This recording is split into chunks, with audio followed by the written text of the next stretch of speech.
우리 성도님들 안녕하셨습니까? 예, 오늘도 우리 하나님의 성전을 찾아주신 우리 성도님들 모두를 진심으로 환영합니다. 먼저 우리 다 같이 성경 말씀을 좀 보시겠습니다. 마태복음 20장 29절에서부터 31절까지입니다. 제가 읽겠습니다. 저희가 여리고에서 떠나갈 때 큰 무리가 예수를 쫓더라. 소경 둘이 길에 앉았다가 예수께서 지나가신다 함을 듣고 소리질러 가로되 주여 우리를 불쌍히 여기소서. 다윗의 자손이여 하니 무리가 꾸짖어 잠잠하라 하되 더욱 소리질러 가로되 주여 우리를 불쌍히 여기소서. 다윗의 자손이여 하는지라. 예, 우리가 앞을 볼 수 있다고 하는 사실에 얼마나 감사한 일인지 모릅니다. 오늘은 예수님께 은혜를 입은 두 소경이라고 하는 제목으로 이 한 시간 피차의 은혜 받고자 합니다. 여기 오는 개신교의 오하라라고 하는 집사님의 간증인데요. 이분이 한 30대 중반쯤 돼서 갑자기 앞이 안 보이는 겁니다. 두 아이의 엄마와 한 남편의 아내로서 앞이 안 보이니까 얼마나 답답하겠습니까? 그래서 이제 사랑하는 남편으로부터도 이제 이혼을 당하고 이제 아이들하고 살아가기 위해서 눈을 감고 이 세상에서 할 일이 그렇게 많지 않습니다. 그래서 안마하는 일을 배워서요. 손님들한테 노래도 불러주고 비유도 맞춰가면서 하루하루 이렇게 근근히 살아가는데요. 앞이 안 보인다고 하는 것은 참으로 이 세상의 어느 기관보다도 눈이 제일 소중한 것 같아요. 그렇지 않습니까, 여러분? 우리 여러분들 눈을 한번 가만히 다 감아보세요. 눈 뜨지 말고 다 한번 감아보세요. 그리고 그 상태로 아이들과 아내와 남편 그리고 부모님과 사랑하는 가족을 한번 떠올려 보세요. 어떤 느낌이 드십니까? 눈을 뜨셔도 돼요. 눈이 안 보이면요, 아무리 장사라 할지라도 힘을 쓸 수가 없어요. 이 세상에서 무슨 일도 제대로 할 수가 없어요. 눈 감고 하는 일이 많지 않아요. 여기 사도행전 9장 3, 4절에도 보면은 사울이요, 무서운 사람이잖아요. 예수님 잡으러 다니는데 다메섹까지 갔어요. 다메섹이 어디냐면 저 헤르몬산 위쪽에 있는, 지금으로 말하면 이 레바논 쪽에 있는데 거기까지 쫓아가서 예수 믿는 사람을 잡으러 가는데요. 정오쯤 돼서 우리 예수님께서 예수님의 빛을 받아서 갑자기 눈이 멀어버렸어요. 그냥 고꾸러지는 겁니다. 아무것도 할 수 없어요. 그래서 우리 예수님 말씀하십니다. 사울을 너무 사랑하기 때문에 사울아 사울아 내가 어찌하여 나를 그렇게 미워하느냐. 주여 너시오니까 그 당당하던 사울이요, 네가 미워하는 예수라.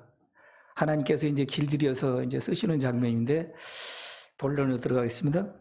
여러분, 사시다가요 눈이 안 보인다면 참으로 답답하고 또 이제 제2의 인생을 살게 된다고 그러는데, 맨 처음에 눈이 안 보이면 하늘을 향해서 하나님 왜 하필 나예요? 하나님 왜 나에게 이런 고통을 주십니까? 하면서 원망을 하게 되고 그때부터는 제2의 인생을 살게 된다고 합니다. 그런데 이분이요, 앞이 잘 보일 때는 눈앞에 보이는 것만 보고 살아왔는데 이제는 인생의 전반적인 것을 보게 됐다고 간증합니다. 그리고 내가 왜 이곳에 있어야 하고 앞으로 내가 무엇을 하며 살아가며 내가 죽는 날까지 어떻게 살아야 할지를 점검을 하게 됐다고 합니다. 그리고 앞으로는 우리 하나님의 사랑만을 전하면서 살아가겠다고 결심한 다음에요, 이분이 또 하시는 말씀이, 어떤 분이 나에게 실명하기 전과 지금의 실명한 상태의 삶 중에 둘 중에 하나를 선택하라고 한다면 나는 지금의 삶을 선택할 것입니다. 왜냐하면 사람이 보고 사는 것만이 전부가 아닙니다. 내가 영혼으로 내 마음으로 하나님을 보고 느끼고 터치하며 살아가는 저의 삶은 이 세상에 무엇과도 바꿀 수 없는 삶입니다. 안 보여도 좋습니다. 지금이 행복하고 지금 마음으로 보는 세상은 눈으로 보는 것보다 그 너머의 것을 볼 수 있어서 지금이 가장 행복하고 그런 커다란 변화가 제 인생에 하나님의 크신 은혜라고 생각합니다. 눈이 안 보이는데도요, 하나님을 다시 보게 되고 자기 자신을 뒤돌아보게 되고 또 이제 하나님께 더 가까이 갈 수 있는 그런 삶을 살겠다고 한 말씀입니다. 무엇보다도 하나님의 사랑을 전할 수 있다는 환경이 참으로 행복합니다. 그리고 나는 지금까지 나를 사랑해 본 적이 한 번도 없습니다. 진정으로 나를 사랑할 수 있는 사람만이 남을 사랑할 수 있습니다라고 간증합니다. 여러분, 행복과 사랑은요, 우리가 마음먹기 달린 것 같습니다. 그렇지 않습니까? 이제 여기 마태복음 21장에서부터 보면요, 21장 1절부터 보면 우리 예수님께서 이제 시간이 되셔서 스가랴서 9장 9절에 말씀하신 대로 나귀 새끼를 타시고 예루살렘으로 입성하시는 장면이 나옵니다. 마태복음 21장 1절부터 보겠습니다. 저희가 예루살렘 가까이 와서 감람산 벳박에 이르렀을 때 예수께서 두 제자를 보내시며, 여기가 어디냐면 예루살렘 동쪽 약 0.8km 지점인 감람산 남쪽에 있는 기슭이 있는 마을입니다. 벳박에서부터 이제 예루살렘까지는 약 한 800m 거리가 되는데 예수님께서 약속대로 이제 나귀를 타시고 예루살렘으로 입성을 하실 겁니다. 한번 보시겠습니다. 여기 2절부터 보면 이르시되 너희 맞은편 마을로 가라. 곧 매인 나귀와 나귀 새끼와 함께 있는 것을 보리니 풀어서 내게로 끌고 오라. 만일 누가 무슨 말을 하거든 주가 쓰시겠다 하라. 그러면 즉시 보내리라. 시골에서 나귀 한 마리 기르는데요, 새끼를 낳았어요. 새끼가 어느 정도 컸는데 중요한 것은 주님께서 쓰시겠다고 말씀하시면 언제든지 내어드릴 수 있는 그런 신앙심이 있다고 하는 사실입니다. 여러분, 재산 언제든지 예수님이 쓰시겠다고 하면 내놓을 자신이 있습니까? 죽어서도 가져갈 수 있는 사람은 아껴도 되지만 죽어서 아무것도 못 가져가는 사람은 하나님께서 준비하신 그 재물을 내가 준비한 게 아니에요. 맡겨놓으신 거예요. 언제든지 내놓으실 수 있는 그런 마음의 여유가 있어야 할 것 같습니다, 여러분. 여기 6절부터 보면 제자들이 가서 예수의 명하신 대로 하여 나귀와 나귀 새끼를 끌고 와서 자기들의 겉옷을 그 위에 얹음에 예수께서 그 위에 타시니 무리의 대부분은 그 겉옷을 길에 펴며 다른 이는 나무가지를 베어 길에 펴고 앞에서 가고 뒤에서 따르는 무리가 소리질러 가로되 다윗의 자손이여 찬송하리로다. 주의 이름으로 오시는 이여 가장 높은 곳에서는 호산나 하더라. 여기 시대의 소망 3권 7페이지에 보면요, 우리 예수님께서는 예루살렘 왕으로서 어린 나귀를 타시고 승리의 입성을 하시는 것은 마지막 한 주간 중에 첫날이었습니다. 이 일을 자치하신 것은 500여 년 전에 스가랴서 9장 9절에서 말씀처럼 예언을 이루려 하심은 물론이요, 예수님 자신에게는 십자가의 희생을 촉진할 뿐이었습니다. 이 일이 있은 후부터는 이제 모든 사람들의 시선이 십자가로 모여들게 될 것입니다. 여기 시대의 소망 3권 11페이지에도 보면 타락한 세상에 대한 그의 사명의 절정을 장식할 그 희생의 관심이 집중되기를 열망하였다. 백성들이 유월절을 축하하려고 예루살렘에 모여들고 있을 그때 양으로 예배된 예수께서는 자원하여 자신을 제물로 구별하였다. 예루살렘 입성할 때 수행하던 그런 시위 행렬이 있은 후 모든 사람의 시선은 최후의 장면으로 행하는 그의 급진적인 진전을 주시하게 될 것입니다. 이렇게 기록하고 있습니다.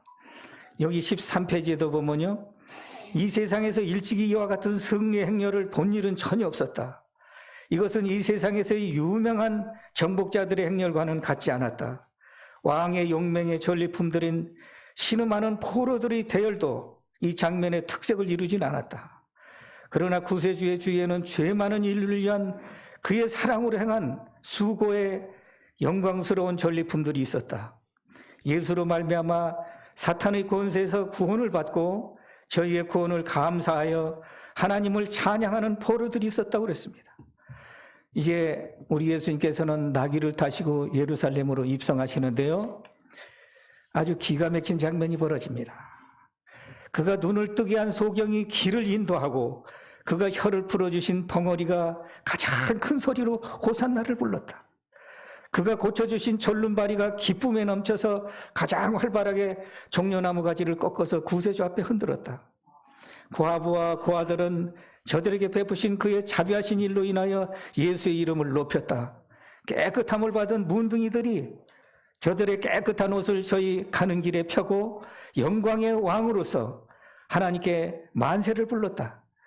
그리고 그의 몸이 무덤에서 썩고 있던 나사로는 지금 장대한 남자의 활력으로 기뻐하며 구세주께서 타신 나귀를 몰고 있었다. 나사로가요, 죽어서 무덤 속에서 나흘 동안이나 썩고 있던 나사로가 지금 장대한 남자의 활력으로 예수님께서 타신 나귀를 곡비를 끌고 지금 힘차게 예루살렘 성으로 지금 들어가는 것입니다. 이 광경은 우리 주님 영광 중에 재림하실 때 한 단편을 보여주시는 장면입니다. 여기 요한복음 12장 19절에 보면 바리새인들이 서로 말하되 볼지어다 온 세상이 저를 쫓는도다. 많은 바리새인들은 이 장면을 보다 질투와 악의로 불타올라 민중들의 감정의 흐름을 돌리려고 했다고 그랬습니다. 소망 3권 11페이지에도 보면요, 성전에서 제사장들이 저녁 제사를 위하여 나팔을 불었지만 거기에 화답하는 사람은 거의 없었다. 4천년 동안이나 기다려오던 메시아가 오셨는데요, 유대 지도자들이요, 귀족들이, 바리새인들이 예수님을 영접하지 않는 것은 참으로 안타까운 일이 아닐 수 없습니다. 그렇게 기다려오던 예수님을 환영하지 않는 것입니다. 여기 14페이지에 보면요, 우리 예수님의 행렬이 도성으로 내려가는 고개에 도달했을 때 예수와 그를 따르는 무리들이 발을 멈추었다. 저들 앞에는 예루살렘이 찬란하게 놓여 있는데 바향으로 기울어져가는 햇빛을 담뿍 담고 있었다. 성전이 모든 사람의 시선을 끌었다고 그랬습니다. 장엄하고 웅비한 모습으로 성전은 다른 모든 것보다도 높이 치솟아 마치 백성들을 유일하고 참되시며 살아계신 하나님을 인도하려고 하늘을 가리키는 것처럼 보였다고 그랬습니다. 역대하 3장 1절에 보면 이곳이 바로 아브라함이 옛날에 이삭을 바치려 했던 모리아산의 언덕에 예루살렘 성전이 지금 지어져 있는 것입니다. 예루살렘은 유대 민족의 자랑이며 영광이었다라고 기록하고 있습니다. 여기 15페이지에 보면요, 우리 예수님은 이 광경을 주시하셨고 군중들은 저들의 부르짖음을 멈추고 갑자기 펼쳐진 이 아름다운 광경에 넋을 잃었다고 그랬습니다. 지금 해질 무렵에 예루살렘 성전이요, 서광을 비치는데 얼마나 아름다운지, 예루살렘으로 가던 행렬이 발을 멈추고 넋을 잃을 정도로 아름답게 그렇게 보였다고 그랬습니다. 저들은 자신이 느끼는 그런 감탄의 빛을 구세주의 얼굴에서 찾으려는 기대로 모든 사람의 시선은 일절히 그에게로 향하였다. 여기 누가복음 19장 41절에 보면 예수님의 얼굴에는 지금 눈물이 흐르고 있었다고 그랬습니다. 왜냐하면 여기 44절에 보면 돌 하나도 돌 위에 남지 않을 것을 보셨기 때문입니다. 이제 머지않아 한 30-40년 후면은 로마 타이터스 군대에 의해서 예루살렘 성전은 완전히 회파되고 금을 찾기 위해서 돌 하나도 돌에 남지 않을 정도로 회파될 것을 보셨기 때문에 우리 예수님께서는 눈에서 눈물이 흐르시는데요, 성전이 아까워서 우시는 게 아니에요.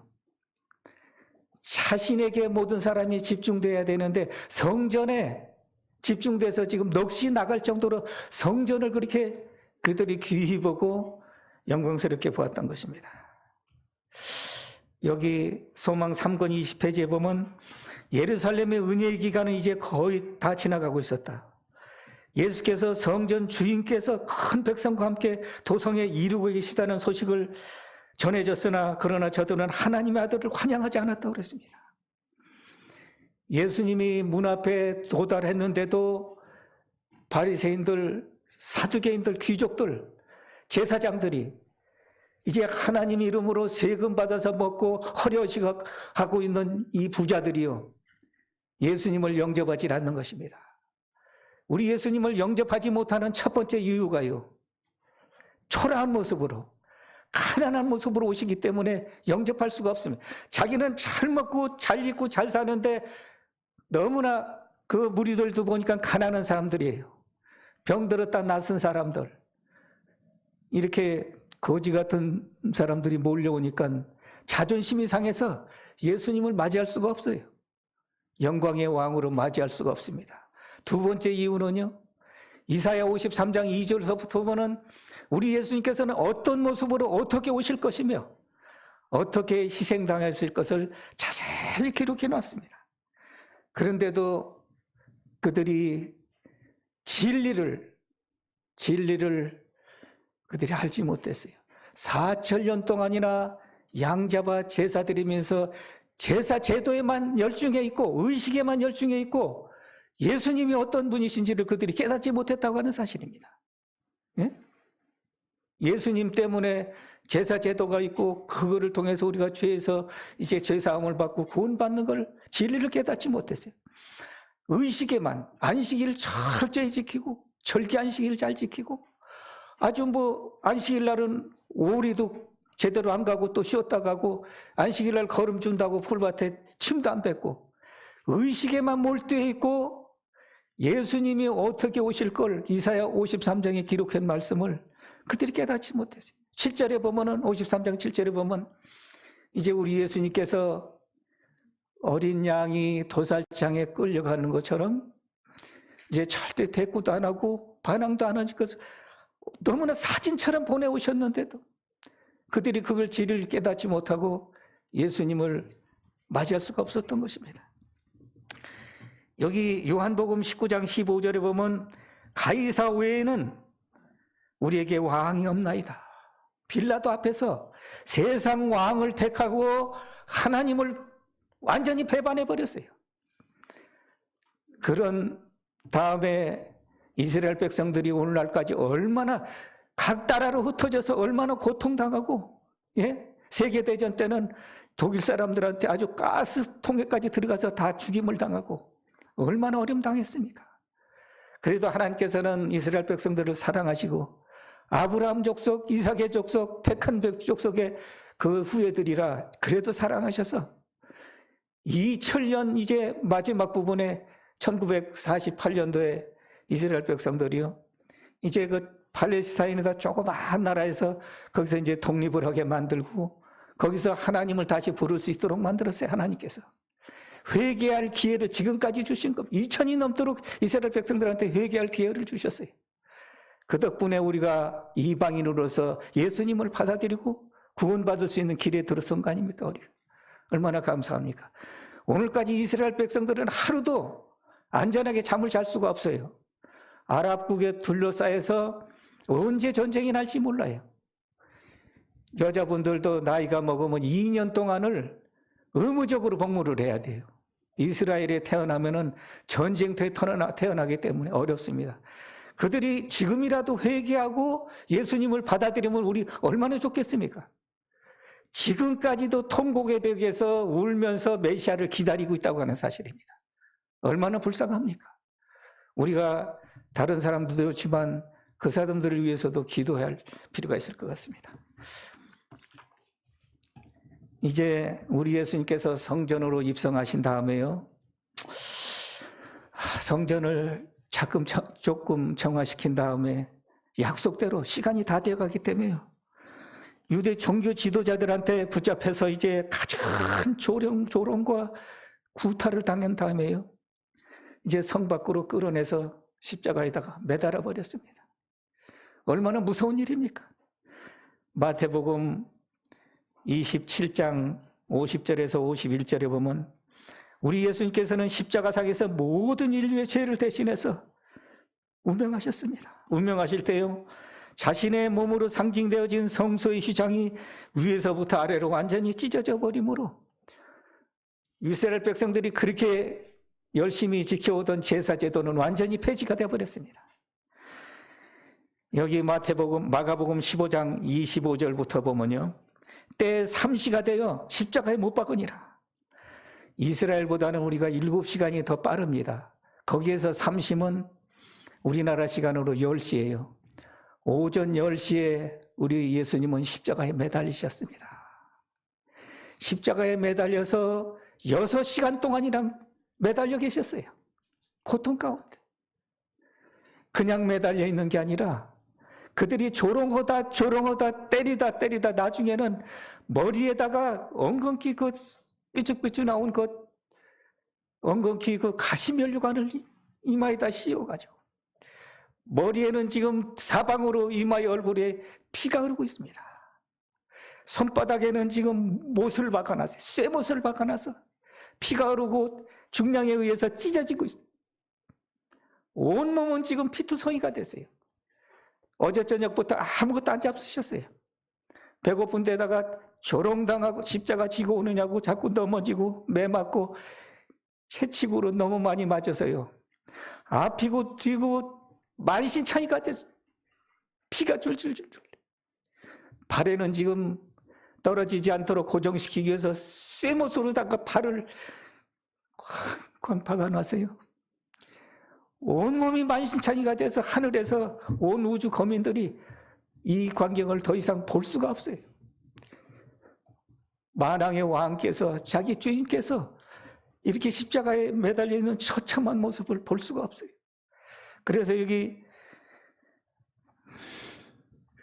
제 33절에 보면, 마가복음 15장 33절에 보면요, 제 6시가 되면 온 땅에 어둠이 임하여 제 9시까지 계속되더니 3시간 동안 매달려 있는 다음에 오후 1시쯤 돼서 하나님께서 더 이상 볼 수가 없어서 어둠으로 완전히 가려버렸습니다.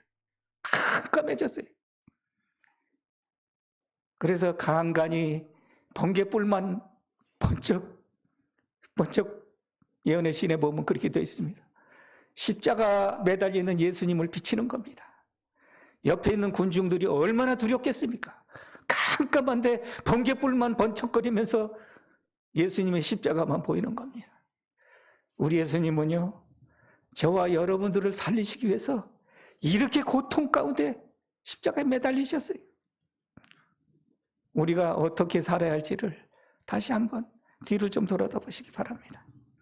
그 다음에 여기 요한복음 19장 30절에 보면 다 이루었다 말씀하신 다음 마가복음 15장 34절에 보면 제9시 한국 시간 오후 4시쯤에 6월절 온 국민을 대표해서 양 잡는 시간이에요.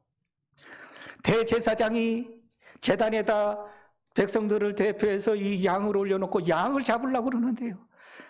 칼로 내려치려는 순간 양은 혼비박산에서 도망가 버리고 그 시간에 우리 예수님께서는 십자가에서 다 이루었다 말씀하신 다음에 운명하셨습니다.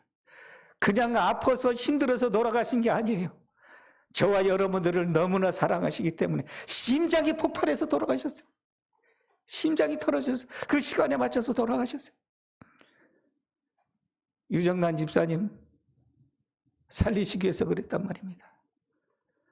아시죠? 예, 너무나 감사합니다. 너무나 감사합니다. 저와 여러분을 살리시기 위해서 아파서 돌아가신 게 아니라 심장이 터져서 돌아가셨어요.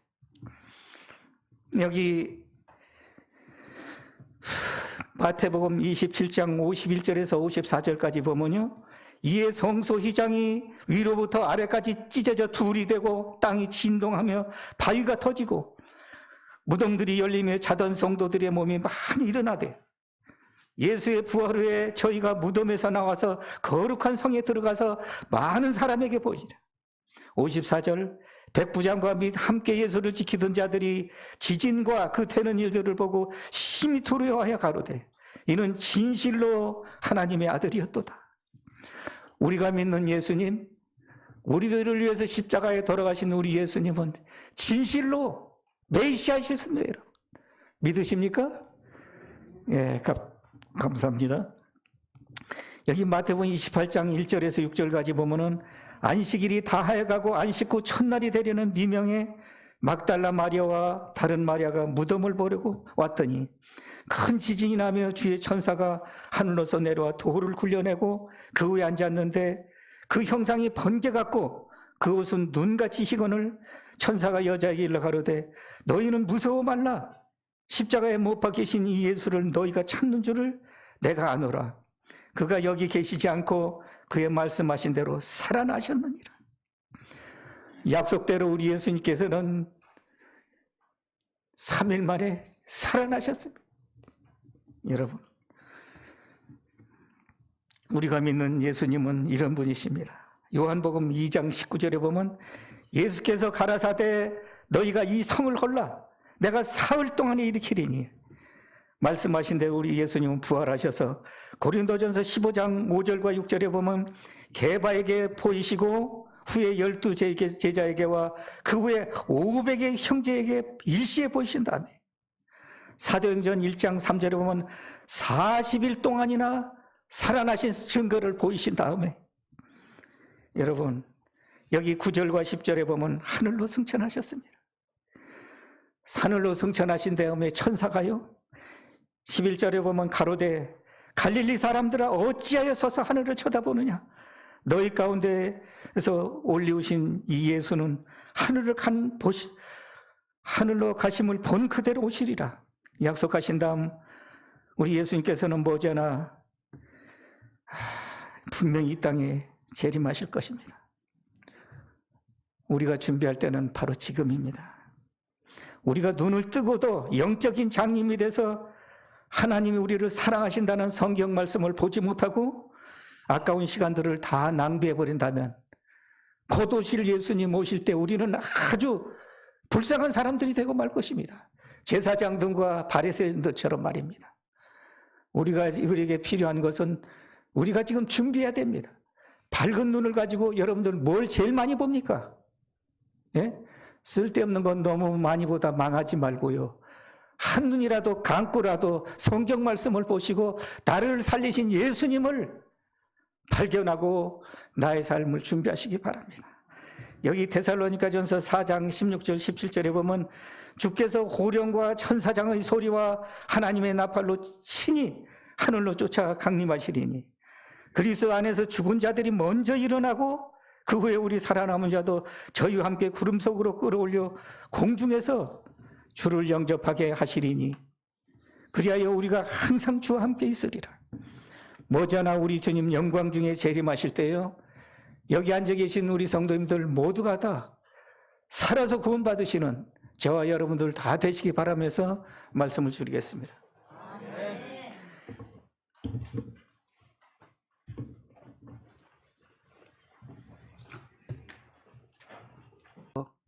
우리에게 이렇게 밝은 눈을 주시고 아름다운 세상을 보며 또한 하나님께서 우리를 얼마나 사랑하신다고 하는 사실을 성경을 통해서 또 보고 또 깨달을 수 있는 믿음 주신 하나님께 진심으로 감사를 드리옵나이다.